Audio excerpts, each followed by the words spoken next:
अबू बकर सिद्दीक का आखिरी टाइम है, इंतकाल का टाइम है। आपकी बेटी अम्मा आयशा रज़ी अल्लाह तआला अन्हा अपने बाप से मिलने के लिए आई है। मालूम है बाप बहुत बीमार है, आखिरी अय्याम चल रहे हैं। जब अम्मा आयशा अपने बाप के पास पहुंची, बाप ने बेटी की शक्ल देखी, हाल चाल नहीं पूछा, खैर खैरियत नहीं पूछा।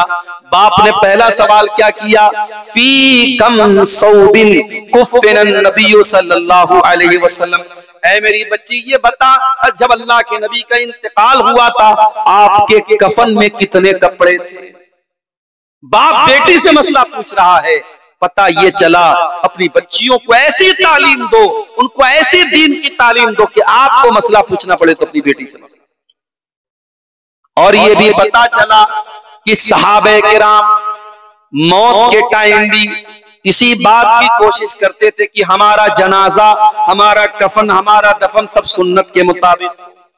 बहुत सारी बिदात और खुराफात आज मैयत के ताल्लुक से और जनाजे के ताल्लुक से हमारे समाज में बहुत सारे इलाकों में देखा गया कि साहब मरने के बाद क्या हो रहा है, पूरी पूरी दावत हो रही है। बेचारा जिसके घर में मौत हुई है, मैयत हुई है, बाप मरा है, बच्चे परेशान है, अब तीसरे दिन वो सबको खानदान को दावत खिला रहे, बिरयानी खिला रहे। ये बेशर्मी और बेगैरती और ये बेहयाई मेरे प्यारे साथियों समाज के लिए कलंक नहीं तो। इसीलिए हो सके तो अपने बच्चों को वसीयत करके जाना कि ऐ मेरे बच्चों, मेरे मरने के बाद कोई ऐसा काम मत करना जो सुन्नत के खिलाफ। ऐसे इमाम से जनाजा की नमाज पढ़वाना जो सुन्नत के मुताबिक जनाजा पढ़ाए। मेरे कफन में, मेरे दफन में कोई काम सुन्नत के खिलाफ न होने देना। हो सके तो ये वसीयत करके जाओ मेरे प्यारे साथी। सिद्दीक अपनी बेटी से सवाल कर रहे कि ऐ मेरी बच्ची बता, नबी के कफन में कितने कपड़े थे। कहा अब्बा जान, अल्लाह के नबी के कफन में 3 सूती चादरें थी, 3 कॉटन की चादरें थी। कहा कि ऐ मेरी बच्ची, मेरा वो कपड़ा रखा हुआ है जो बीमारी के दिन में वो पहना करते थे, मैला कुचैला कपड़ा था। कहा है मेरी बच्ची, एक चादर तो ये है, 2 और ले लेना और मुझे भी 3 ही कफन में कफनाना। बेटी कहती है, अम्मा आयशा कहती है, ऐ अब्बा जान, ऐ मेरे वालिद मोहतरम, हम इतने गए गुजरे तो नहीं है कि आपको इस मैले कुचैले पुराने कपड़े में आपको कफनाएंगे। ऐ अब्बा जान, आप चिंता न करें, हम आपके लिए कफन का नया कपड़ा लेके आएंगे और 3 नए कपड़ों में आपको कफनाएंगे। हजरत अबू बकर सिद्दीक कहते हैं कि ऐ मेरी बच्ची, इन्नमा हुवा लिल मुहला इन्नल हय्या अहक्कु बिल जदीद। ऐ मेरी बेटी, मुझे तो नए कफन में कफनाए या पुराने कफन में कफनाए, ऐ मेरी बच्ची मुझे तो कब्र में चला जाना है और इस कफन के कपड़े को मिट्टी में मिल जाना है। ऐ मेरी बच्ची, नया कपड़ा तो जिंदों को पहनाया जाता है, मुर्दों को नए कपड़े की जरूरत नहीं पड़ती है। ऐ मेरी बच्ची, मुझे इसी कपड़े में कफना देना, कोई और कपड़ा लेने की जरूरत नहीं है, मुझे पुराने ही कपड़े में कफना देना। फिर पूछा, है बच्ची ये बता, अल्लाह के नबी का इंतकाल कौन से दिन हुआ था। कहा अब्बा जान, सोमवार का दिन था, पीर का दिन था, सोमवार का दिन था। कहा बेटी आज कौन सा दिन है। कहा सोमवार का दिन है। कहा है काश आज ही के दिन मैं अपने नबी के पास चला जाऊं, आज ही के दिन मैं अपने दोस्त के पास चला जाऊं और जिस दिन मेरे नबी का इंतकाल हुआ था उसी दिन मेरा इंतकाल हो जाए।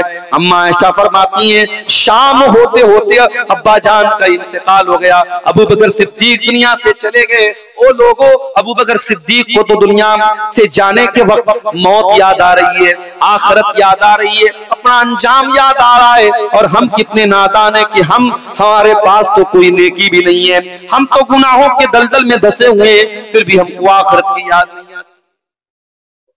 और आगे बढ़िए, उमर इब्न खत्ताब को देखो मेरे प्यारे साथी, नबी के दूसरे खलीफा हजरत उमर बिन खत्ताब रज़ी अल्लाह ताला नमाज पढ़ा रहे थे फजर की।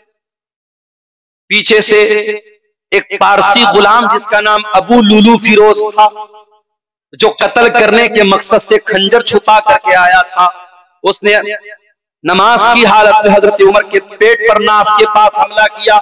उनके पेट की अतड़ियां कट गई, फौरन वहीं पर गिर गए, मुसल्ले पर गिर गए। लेकिन नमाज रुकने नहीं दिया। फौरन हाथ पकड़ करके Abdurrahman bin Abdurrahman ibn Auf को आगे, Abdurrahman ibn Auf Abu Bakr Umar Farooq रज़ी अल्लाह तआला अन्हु पड़े हुए मसल्ले के ऊपर, खून बह रहा है, नमाज पढ़ा रहे अब्दुर्रहमान इब्न औफ रज़ी अल्लाह तआला अन्हु अबू लुलून के ऊपर हमला करने के बाद सफ की तरफ बढ़ता है और कई मुसलमानों को कत्ल करने के बाद खुद अपने आप को मार के खत्म कर लेता है। 3-4 मुसलमानों की लाशें पड़ी हैं और खलीफे वक्त के बदन से खून बह रहा है। मगर ए मुसलमानों, साहबा की नजर में नमाज कितनी कीमती चीज थी कि नमाज स्टॉप नहीं हुई, नमाज नहीं रुकी। अब्दुर्रहमान बिन औफ ने हल्की नमाज पढ़ाई, सलाम फेरा, हजरत उमर को जल्दी से घर लेके जाया गया, तबीबों को बुलाया गया, हकीमों को बुलाया गया, जांच की गई, पता लगा कि अब कोई दवा इनको दी जा रही, सब बाहर निकल जा रही है, अतड़ियां कट चुकी हैं। हजरत उमर को यकीन हो गया कि अब मेरे इंतकाल का टाइम आ चुका है, अब मेरा बचना मुश्किल है। पहला सवाल किया, मुझे कत्ल करने वाला कौन है, मेरे ऊपर हमला करने वाला कौन है? किसी ने कहा मुगीरा बिन शोबा का गुलाम है अबू लुलू फिरोज, मजूसी आदमी, पारसी आदमी। कहा है अल्लाह तेरा शुक्र है कि तूने मेरा कत्ल किसी ऐसे इंसान के हाथों नहीं होने दिया जो इस्लाम का दावा करता हो, जो अपने आप को मुसलमान कहता हो। कोई मुसलमान मेरा कातिल नहीं है, अल्लाह तेरा शुक्र है। जैसे जैसे मौत का टाइम करीब आ रहा है, हजरत उमर का चेहरा पीला पड़ रहा है, चेहरे पर घबराहट आ रही है। एक सहाबी आते हैं और आकर के तसल्ली देते हैं, अरे उमर आपको घबराने की क्या बात है, आपको घबराने की क्या जरूरत है? अरे अमीरुल मोमिनीन, आप तो अल्लाह के नबी के बड़े चहेते साहबी हैं, आपने जब से इस्लाम कबूल किया है तब से आप इस्लाम के लिए बहुत मेहनत कर रहे हैं। अरे उमर, आपने बहुत अच्छे तरीके से अपने नबी का साथ दिया है और नबी के इंतकाल के बाद जब अबू बकर सिद्दीक खलीफा हुए आपने उनका भी साथ दिया, उनके इंतकाल के बाद आप खलीफा हुए और आपने बहुत अच्छे तरीके से हुकूमत की है। अरे उमर फारूक, आपको घबराने की कोई जरूरत नहीं है। जरा जुमला सुनो मेरे भाइयों उमर फारूक का। कहा कि वो लोगों, तुम मुझसे ये कहते हो कि मुझे घबराने की कोई जरूरत नहीं है और मेरा तो ये हाल है, लवदित्तो लव अन्नली तिला अल अर्ज़ि ज़हबा, मेरी तो तमन्ना ये है कि अगर जमीन भर के सोना भी मुझको मिल जाए और अल्लाह ताला ये कह दे कि ऐ उमर तू जमीन भर के सोना लेके आ जा और मैं तुझको अपने अजाब से बचा लूंगा, लफ्तदैतु बिही बिन अज़ाबिल्लाह, तो मैं अल्लाह के अजाब से बचने के लिए जमीन भर के सोना देने को तैयार हूं। अगर मेरे पास जमीन भर के सोना भी आ जाए और अल्लाह कह दे कि उमर तू जमीन भर के सोना दे दे और मैं अपने अजाब से तुझको बचा दूंगा, तो उमर तो उसके लिए भी तैयार है। वो लोगों तुम मेरी नेकियों का पहाड़ा पढ़ते हो, मेरी नेकियों का जिक्र करते हो, लवदित्तो कफाफन, उमर के दिल की तमन्ना तो ये है जब अल्लाह के यहाँ उमर के अमाल को तौला जाए, जब नेकियों को तौला जाए, जब गुनाहों को तौला जाए और अल्लाह ताला के यहाँ जब ये पल्ला बराबर पर भी हो जाए, नेकी और गुनाह का पल्ला बराबर भी हो जाए, उमर उसके ऊपर भी तैयार है। उमर ये नहीं चाहता कि नेकी का पल्ला भारी हो जाए, नेकी और बदी का पल्ला बराबर हो जाए, उमर तो उसके लिए भी तैयार है। ये है सहाबे। मेरी प्यारी माओ बहनों, आपका हाल भी बहुत बुरा है। जेवरात आपकी जिंदगी का मकसद बन गए, अच्छे कपड़े आपकी जिंदगी का मकसद बन गए, सजना सवरना आपकी जिंदगी का मकसद बन गया। ओ मेरी प्यारी माँ बहनों, ये जेवरात कब्र में आपके साथ नहीं जाएंगे।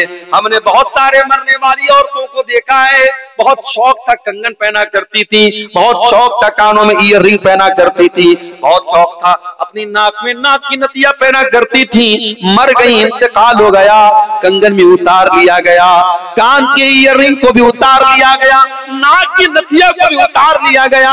ये सोने के जेवरात मेरी प्यारी माओ कब्र में आपके साथ नहीं जाएंगे। आपको भी वही पैगाम देता हूँ जो मर्दों को अल्लाह ताला ने दिया है, वसारिउ इला मगफिरतिम मिर रब्बिकुम। मेरी प्यारी माओ बहनों, ये चंद दिन की जिंदगी है, नहीं मालूम कितने दिन हमारी जिंदगी रहेगी। ये जितने अय्याम मिले हैं जिंदगी के, जितने दिन मिले हैं जिंदगी के, इस जिंदगी को गनीमत समझो और अल्लाह को राजी कर लो, अल्लाह की मग़फ़िरत को पाने के लिए मेहनत करो, अल्लाह की जन्नत को पाने के लिए मेहनत करो। एक आखिरी वाकया सुना के बात खत्म कर रहा हूं। अल्लाह के नबी की ज़ौजे मोहतरमा और हम सब की प्यारी माँ अम्मा आयशा रज़ी अल्लाह ताला अन्हा चाश्त की नमाज पढ़ रही थी। शायद हमें से बहुत सारे लोगों को पता भी ना हो कि चाश्त की नमाज क्या होती है। हम तो 5 टाइम की नमाज भी नहीं पढ़ते, चाश्त की क्या पढ़ेंगे। चाश्त की नमाज कब पढ़ी जाती है? सूरज के निकलने के 20-25 मिनट के बाद, जब सूरज थोड़ा रोशन हो जाता है, उस टाइम ये चाश्त की नमाज पढ़ी जाती है। 2 रकात भी पढ़ सकते हैं, 4 रकात भी पढ़ सकते हैं, और ये नमाज जहरी भी पढ़ सकते हैं, सिर्री भी पढ़ सकते हैं। हजरत आयशा रज़ी अल्लाह ताला अन्हा चाश्त की नमाज पढ़ रही थी। उनके भांजे कासिम बिन मोहम्मद, उनके भाई के बेटे हैं जिनकी वो फूफी लगती हैं, वो अपनी फूफी से मिलने के लिए आते हैं, भतीजे हैं उनके। कासिम बिन मोहम्मद अपनी फूफी से मिलने के लिए आते हैं और क्या देखते हैं कि उनकी फूफी जान नमाज पढ़ रही हैं चाश्त की, और चाश्त की नमाज में सूरह तूर की तिलावत कर रही हैं और इस आयत के ऊपर पहुंची हैं। सूरह तूर में अल्लाह फरमाता है जब जन्नती जन्नत में जाएंगे तो कहेंगे फमन्नल्लाहु अलैना व वक़ाना अज़ाबस्समूम।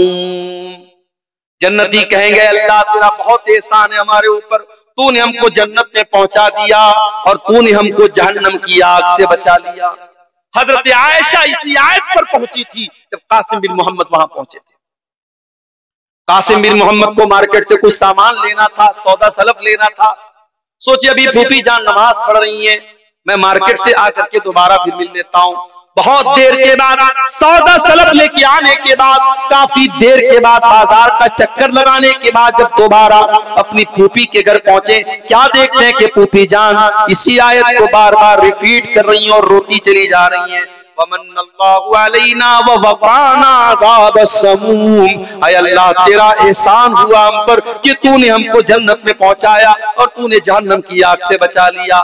हजरत आयशा इसी आयत को पढ़ती चली जा रही है और रोती चली जा रही है, गोया कि वो ये अल्लाह से दुआ कर रही कि अल्लाह उन खुशनसीब बंदों में हमको भी शामिल फरमा दे जो कल जन्नत में जाने के बाद ये कहेंगे ऐ अल्लाह तेरा एहसान हुआ कि तूने जहन्नम से हमको बचा लिया। मेरे अजीजों, उस जहन्नम से बचने की तैयारी करो और जन्नत में जाने की तैयारी करो। मेरे साथ मजबूरी ये है मेरे प्यारे साथियों, 12 बज चुके हैं तकरीबन और मुझे अभी फौरन निकलना है। और मैं पहले ही जलसे वालों से बोल चुका था, शायद कुछ और पहले मुझे वक्त देते तो थोड़ा सा अपने मौजू पर मैं और भी रोशनी डालता। अब मुश्किल ये है, सामने कोहरे की हालत ये है कि यहाँ 10 मीटर आगे कभी रास्ता नजर नहीं आ रहा है और लंबा सफर करना है, तकरीबन 300 किलोमीटर का सफर करना है। मेरे प्यारे साथियों, फिक्र आखिरत के मौजू पर और इसी तरीके से कब्र और आखिरत के ताल्लुक से हमारे दिलों में जो गफलत तारी है, उस मौजू पर चंद बातें आपके सामने रखी है। मौजू अभी थोड़ी सी और तफसील चाहता है मगर वक्त इजाजत नहीं देता है। फिर कभी मौका रहा आपके इस गांव में, इस इलाके में, फिर कभी आना हुआ, इस मौजू पर फिर हम कभी रोशनी डालेंगे। अल्लाह से हम दुआ करते हैं रब्बुल आलमीन हम सबको कहने सुनने से ज्यादा अमल की तौफीक अता फरमा। रब्बुल आलमीन हमें हमारे दिलों में आखिरत की फिक्र पैदा फरमा। रब्बुल आलमीन दुनिया की मोहब्बत और दुनिया की गफलत में आज हमारे दिलों पर को जो सख्त बनाया है, अल्लाह उस सख्ती को तो दूर फरमा दे। मेरे बाद इंशाअल्लाह मौलाना कलीम साहब की भी तकरीर है और गालिबन कोई एक मुकर्रिर और भी है, 2 मुकर्रिरीन के भी तकरीर बाकी है। ठंडी का मौसम है, आप कभी और कहीं और न जाएं, सुकून से पिंडाल के नीचे बैठें और ये उलमा जो आपको सुनाने के लिए आए हैं इनके नहीं हमारे पास वक्त नहीं, बहुत माजरत के साथ निकलना है, ऑलरेडी लेट हो चुका है। कितना टाइम? 12 बजे। इंशाअल्लाह फिर कभी आएंगे। हमारी दुआएं इन बच्चों के साथ है जिनको दस्तारबंदी होने वाली है। अगर उनको दस्तारबंदी कराएंगे अभी 10-15 मिनट और लग जाएगा और वक्त ऑलरेडी काफी ज्यादा हो चुका है। माजरत चाहता हूँ आप सबसे, फिर इंशाअल्लाह आयात बाकी तो मुलाकात बाकी। अस्सलामु अलैकुम व रहमतुल्लाहि।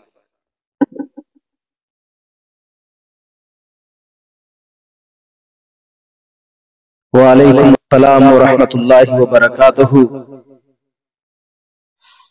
उठ अब बज़्म जहां का और ही अंदाज है, मशरिक़ व मग़रिब में तेरे दौर का आगाज है। उठ अब बज़्म जहां का और ही अंदाज है, मशरिक़ व मग़रिब में तेरे दौर का आगाज है। कितनी बेखुद कर देने वाली शीरी आवाज है, दिल को जो अपना बना ले वो हसीन अंदाज है। मेरी मुराद हमारे फजीलतुल शेख जनाब डॉक्टर अब्दुल गफ्फार साहब सलफी जो हमारे बीच खिताब फरमा रहे थे। दिल तो चाह रहा था कि शेख की तकरीर को सुनते जाएं, इनकी शीरीनी आवाज को हम अपने दिलों में जगह देते जाएं, लेकिन शेख का वक्त का तकाजा रखते हुए और शेख की मजबूरी को समझते हुए अब आपके सामने मैं अगले खतीब को दावत सुखन देने से पहले मैं एक शायर इस्लाम को आवाज देना चाहूंगा कि इस शेर के साथ कि जिनके